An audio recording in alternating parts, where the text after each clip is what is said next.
বয়স কত আপনার? 50, 60, 70, 80, যাই হোক না কেন, আপনার বয়স যদি 50-এর বেশি হয়ে থাকে, আজকের ভিডিওটি আপনার জন্য।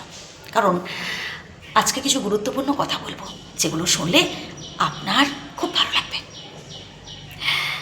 আচ্ছা, সর্বপ্রথম বলুন তো, আপনি কেন ভাবেন যে আপনার বয়স হয়ে গেছে? কেন ভাবেন যে আমি আর কতদিন বাঁচবো? এগুলো সব ভুলে যান। নিজেকে যুবক ভাবুন, যুবক। মনটাই হচ্ছে আসল। এই পৃথিবীতে যত সব কঠিন কঠিন কাজ বয়স্ক মানুষেরাই করে থাকেন। না, হয়তো বাহুবল দিয়ে নাও হতে পারে, কারণ একটা নির্দিষ্ট এজের পর সেই ক্ষমতা থাকে না, শক্তিটা থাকে না। কিন্তু বুদ্ধি, এই বুদ্ধির শক্তি প্রখর।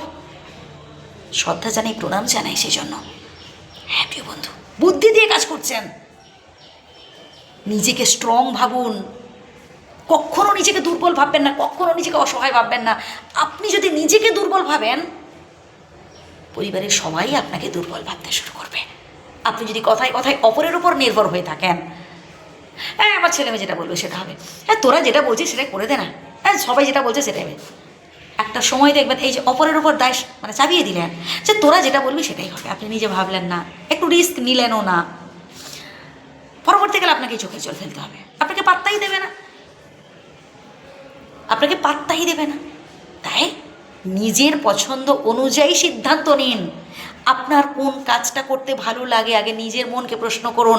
কোন বিষয়ে আপনার মত রয়েছে পজিটিভলি, সেটা জানান। নিজেকে গুরুত্ব দিন। এক কথায়, যত বেশি আপনি নিজেকে নিয়ে ভাববেন, যত বেশি আপনি নিজেকে গুরুত্ব দেবেন, তত বেশি আপনি নিজেকে আরও যুবক করে তুলতে পারবেন, তত বেশি আপনি নিজেকে আরও পাওয়ারফুল করে তুলতে পারবেন। প্রিয় বন্ধু, যদি ভুল বলে থাকি ক্ষমা করবেন, কিন্তু আমি বাস্তবটাই বলছি। ছেলে মেয়ে যখন মাথায় হাত পেয়ে যায়, তখন বাবা মাকে চেনে না। বাবা মা বৃদ্ধ হয়ে গেছে, বাবা মার মতামত নেয় না। অনেক ঘরে আমি দেখেছি, অনেক ঘরে দেখেছি ভাই। ছেলে মেয়ে যথেষ্ট রোজগারশীল, ভালো চাকরি করে, ভালো স্যালারি পায়, মাস শেষ হলে তবুও মাকে রান্না করে খেতে হচ্ছে, আলাদা করে দিয়েছে। বুঝলেন? অনেক বৃদ্ধ বাবা মাকে দেখেছি ভিক্ষে করে খেতে, 70-80 বছর বয়সেও লাঠি ঠুকে ঠুকে ভিক্ষে করে খাচ্ছে।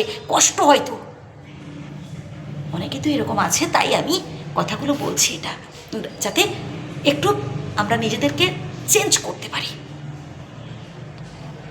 আর এই ছোট্ট ভিডিওতে সব কিছু ডিটেলসে তো বলা সম্ভব নয়, তাই শর্ট করে বলছি। এর পরের ভিডিওতে বাকিটা থাকবে।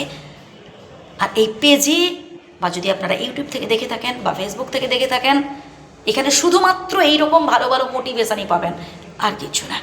আর যদি আপনি পছন্দ করে থাকেন, থাকতে পারেন। ভালো থাকবেন, আমার শ্রদ্ধা নেবেন, প্রণাম নেবেন।